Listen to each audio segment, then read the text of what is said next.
So what are these spectral series? Series means it's a set of lines which are spaced between each other. Bohr series is the one which is observed in the visible region. Electrons revolve around the nucleus. During its revolving around the nucleus, the electrons revolve in such a way that it is stable in orbit.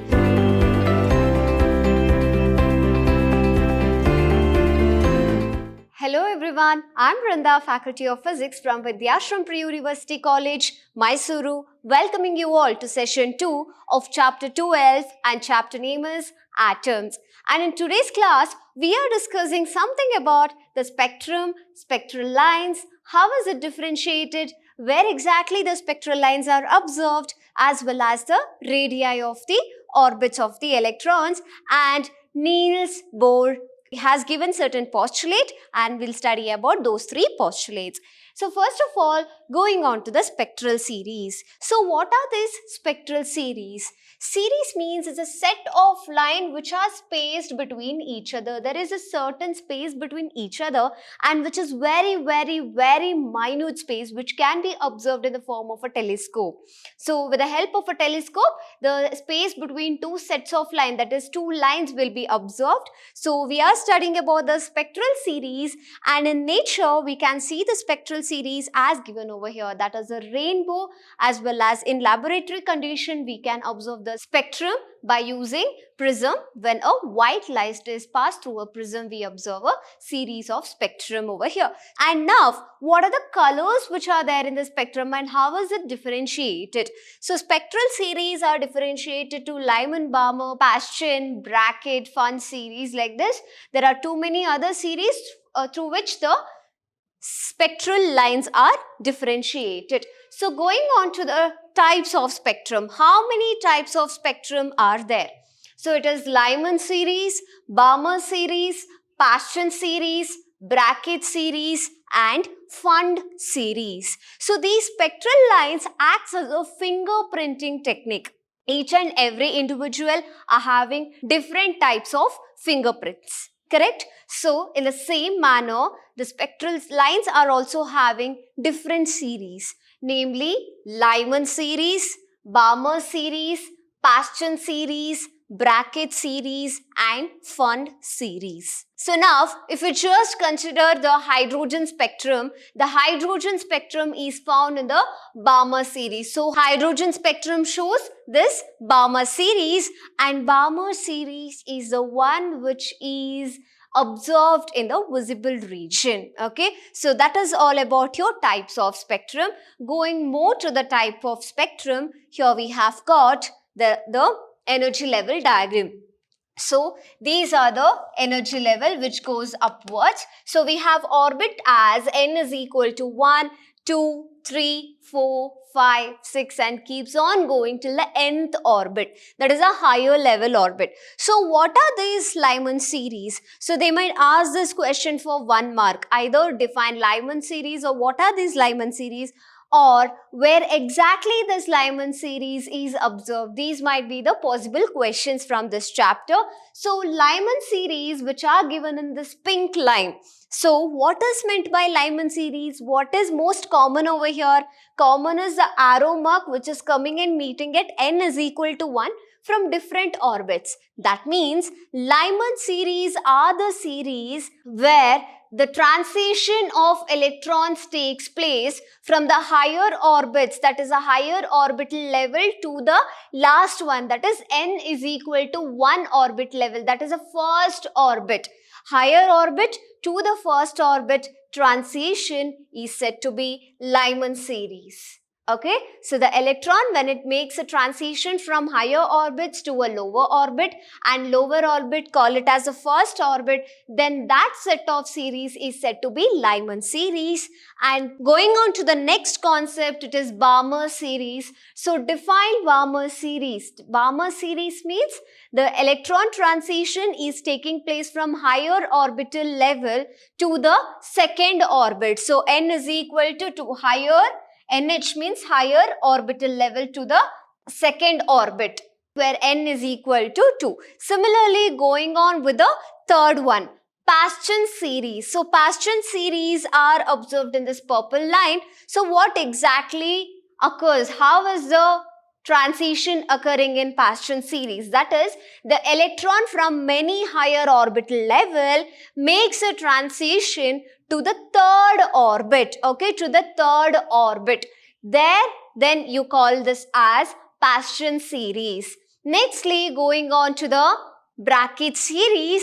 Bracket series are also like the electron transition are taking place from higher orbital level to the fourth orbit, that is the fourth orbital level. Lastly, it is a Fund series. P is silent and you call it as Fund series. Fund series are the electrons wherein it makes a transition from higher orbital level to the fifth orbit, that is n is equal to 5. This is called as Fund series. So these are the set of series called as Lyman series, Balmer series, Paschen series, bracket series as well as Fund series. Lyman series are the one which is observed in UV region. Lyman series are observed in UV region, whereas the Balmer series are the one which is observed in visible region. Balmer series are observed in visible region. Paschen series, they are observed, and bracket series and Fund series. All three series are observed in infrared region. So all these three are observed in IR region. So it is known as infrared region. So we have three regions with us, that is UV region, visible region, infrared region, and Lyman series is observed in UV region, Balmer series is observed in visible region, and Paschen as well as bracket series are observed in infrared region. So this is how we just differentiate the series with respect to the region where exactly it is observed. So we have a set of formula in order to get back to this Lyman series, Balmer, Paschen, bracket as well as Fund. So let us just check. We have Lyman series with us. So how you calculate the standard equation is nothing but 1 by lambda is equal to R into 1 divided by minus 1 divided by. So this will be the standard set of equation, and it's like from nth orbit it makes a transition to initial orbit. So just consider this as for Lyman series it is either 1, or for Balmer series it is 2, or for Paschen series it is 3, or for bracket series it is 4, or Fund series it is 5. It varies.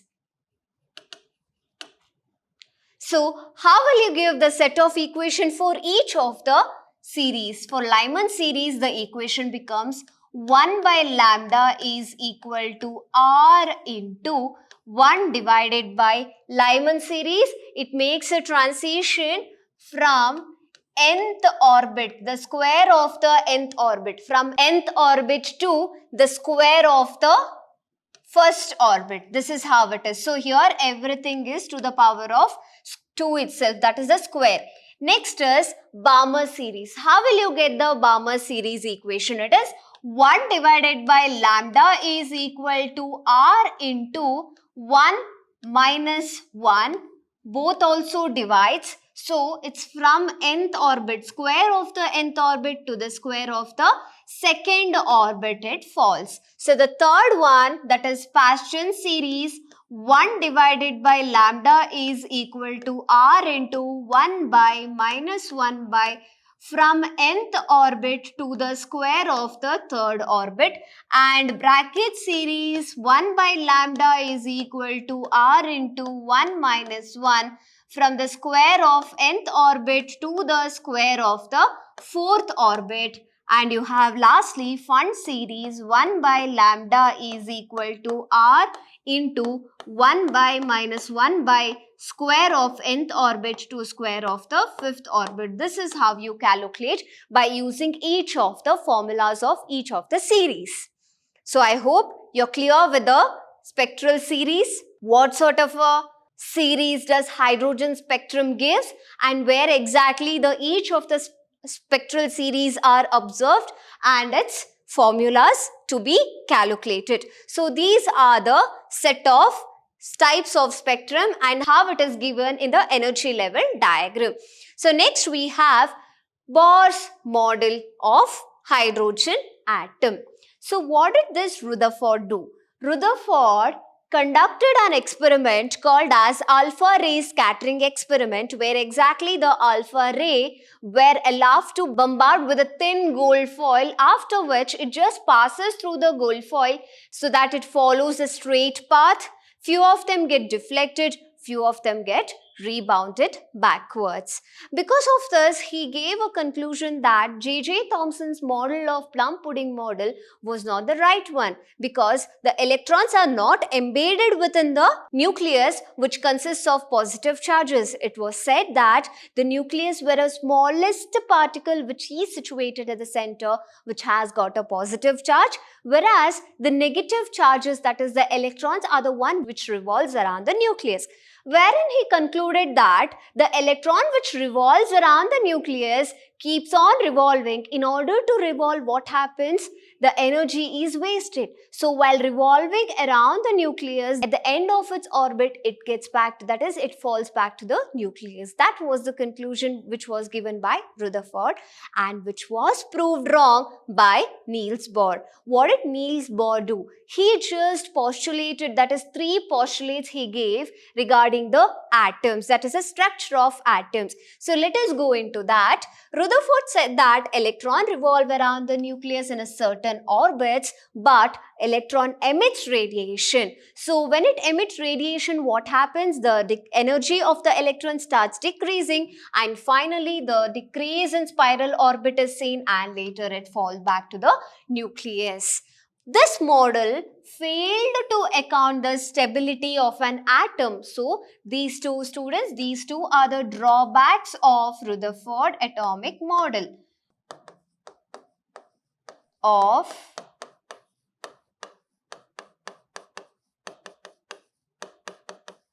Rutherford atomic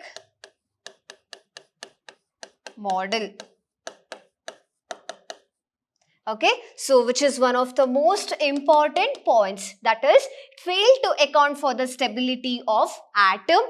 And the second point, the spectrum of radiation which was emitted by atoms was not clearly explained here. Okay, so these two are the drawbacks of Rutherford's atomic model.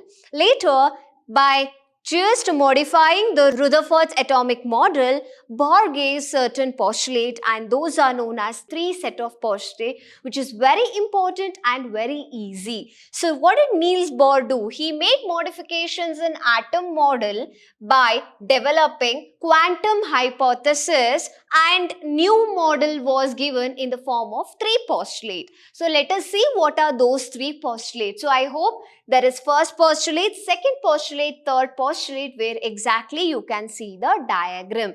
That is the diagram given as nucleus, which consists of positive charge as well as orbital levels where n is equal to 1, 2, 3, it goes on increasing, and there is a mark which is given over here, which means it is a radiation which is going, arrow mark resembles, the red arrow resembles that the transition is taking place in the electrons, and the black arrow mark is nothing but the radiations which is emitted. So something to do with all these transitions, radiations in these 3 postulate. So what does your first postulate tell?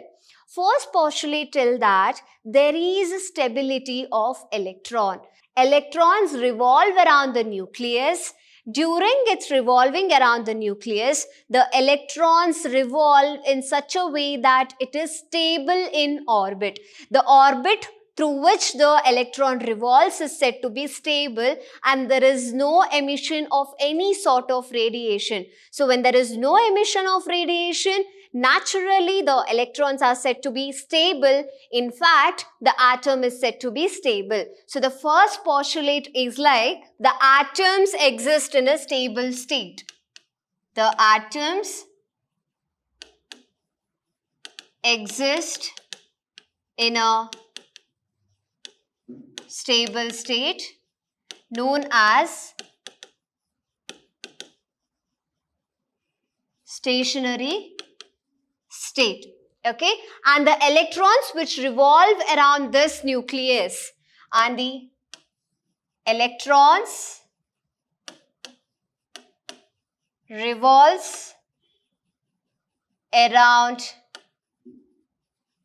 nucleus in a stable orbit, which is known as stationary orbit.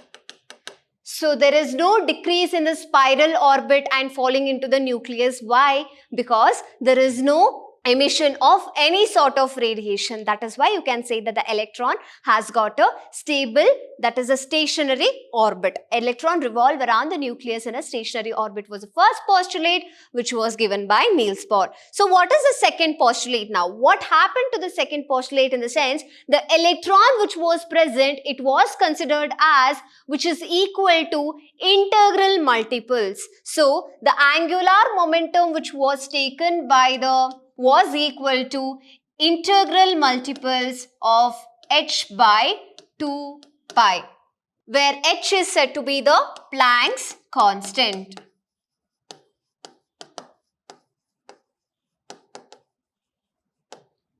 So this was a second postulate, and n can be the number of orbitals where exactly the electron we are considering. The electron revolving around the nucleus was considered to be the angular momentum of the electron is equal to integral multiples of h by 2 pi was the equation of the second postulate. What is meant by the third postulate now? So in third postulate, it went on regarding the electrons transition. So the electrons from the higher orbit falls back to the lower orbit, and during its transition, there is emission of energy, that is radiation, in the form of a quanta. So now moving on to the third postulate that you can see in the diagram, arrow mark, red arrow mark suggests that there is electron transition from higher orbit to a lower orbit. So it clearly tells us that when the electron make a transition from a higher orbit to a lower orbit, it releases energy in the form of a radiation.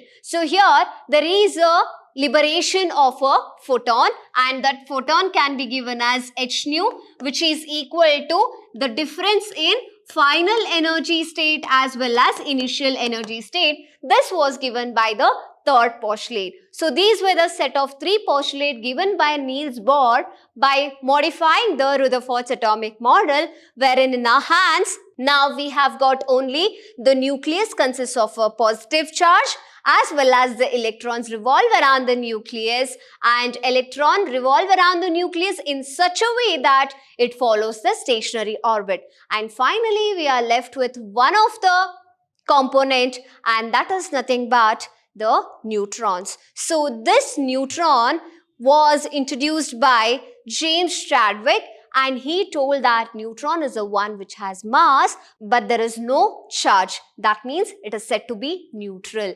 Neutrons are neutral in nature without any charge, but it has got mass. That was a conclusion made by Chadwick. So having all these three concepts, now our atom is said to be a complete one. That is, atom is having a nucleus in between which has positive charge, as well as the neutrons present in it, which was introduced by Chadwick, and later the electrons revolve around the nucleus. The complete structure of an atom is present over here.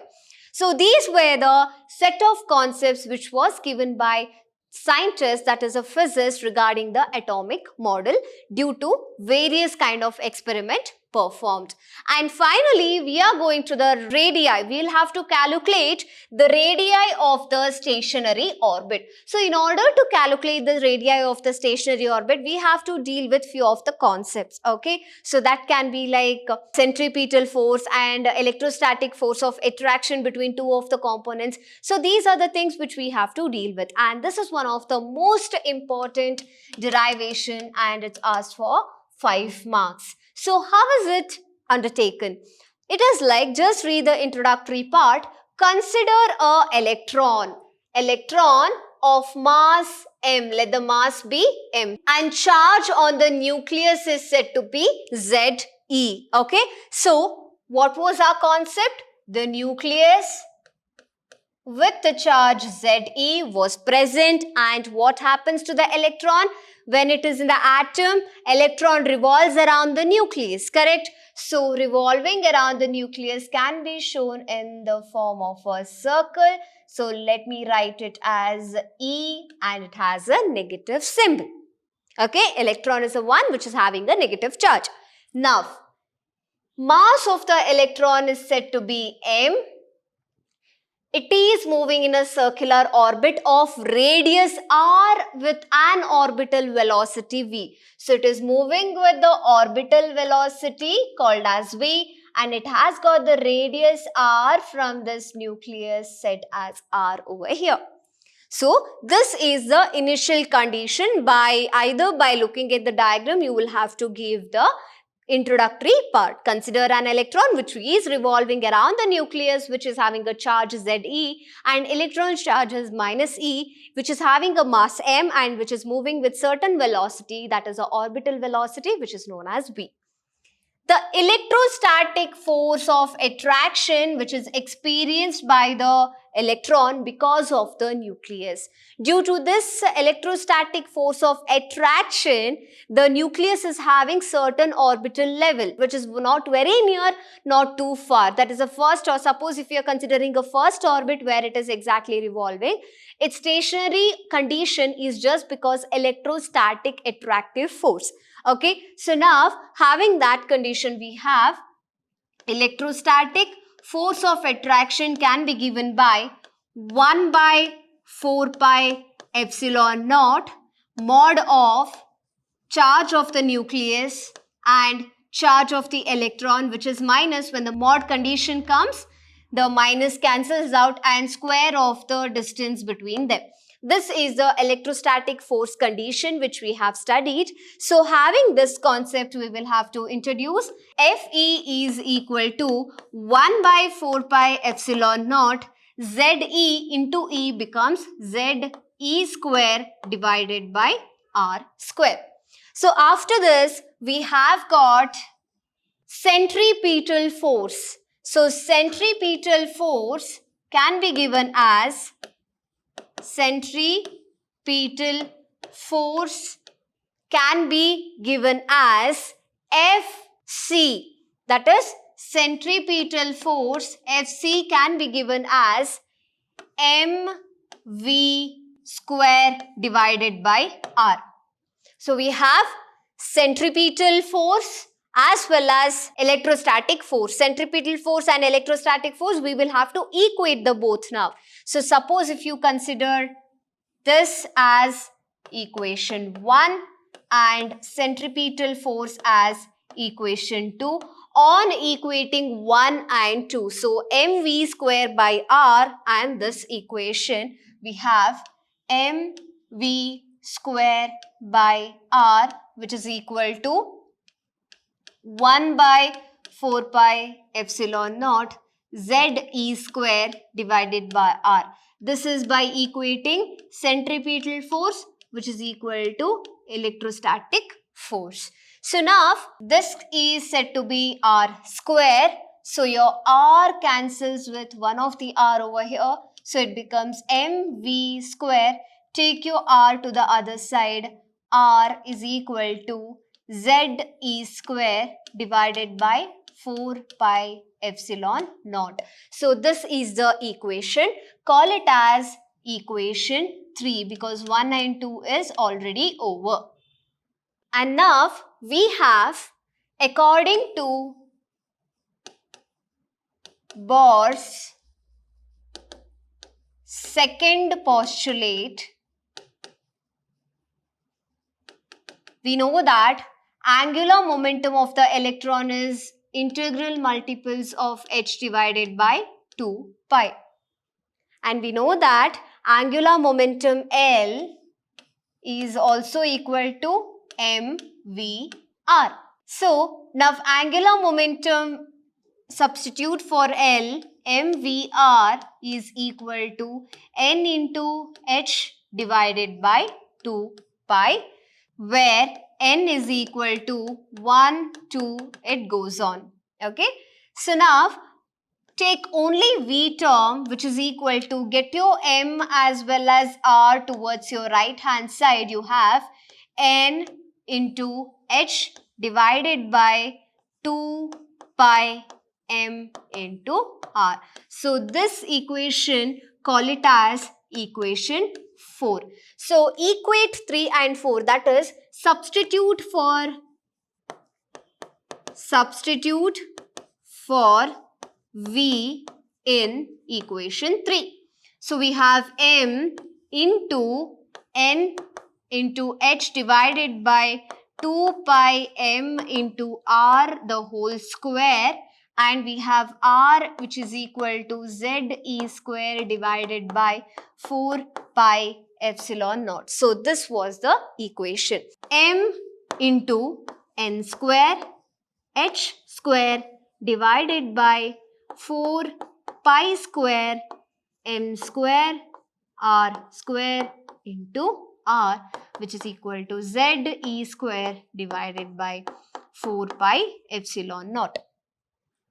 So there are few terms which has to get cancelled. So your r gets cancelled with r square, and 4 pi square and 4 pi. When this 4 pi is taken towards the other side, 1 4 pi is cancelled with the complete 4 pi, and m is cancelled with this square. So m remains, and we are left out with n square h square divided by 4 pi m into r.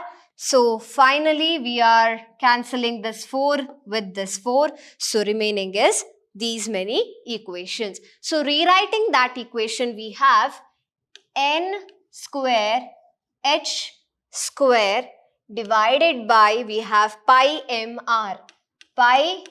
mr, which is equal to z e square divided by epsilon naught. So what is the question? That is to find out the radii of the orbit. So radii, which is the alphabet which resembles for the radii? That is r. So take your r towards the other side and get all the equations towards other side. That is exchange the equations. So you have n square h square into epsilon naught divided by pi into m into ze square, which is equal to r. So this is the equation for radii of a stationary orbit, wherein your n can vary. So this is the final set of equation where n can be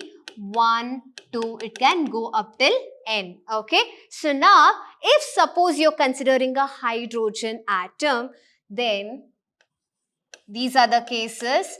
If you're considering hydrogen atom, then Z is equal to 1. So your equation becomes R is equal to n square h square epsilon naught divided by pi m e square. And suppose you're considering the radii of the innermost orbit. Innermost means where the very first orbit, then n is equal to 1 for innermost orbit of hydrogen atom. So for innermost orbit, you can call this radius as Bohr radius. Okay. So now r becomes h square epsilon naught divided by pi m e square. So this is known as radius. So this is all about to calculate the radii of the stationary orbit of an electron. So in today's class, we have studied regarding the spectrum, spectral series, types of spectral series, where it is observed and the formula of each of the series, and hydrogen-like spectrum gives you what kind of series, that is a Balmer series, as well as the Rutherford's atomic model, which was modified by Niels Bohr, and 3 postulates were given, and having that 3 postulates, we just derived a radii of the stationary orbit of an electron, which is very important concept for 5 marks.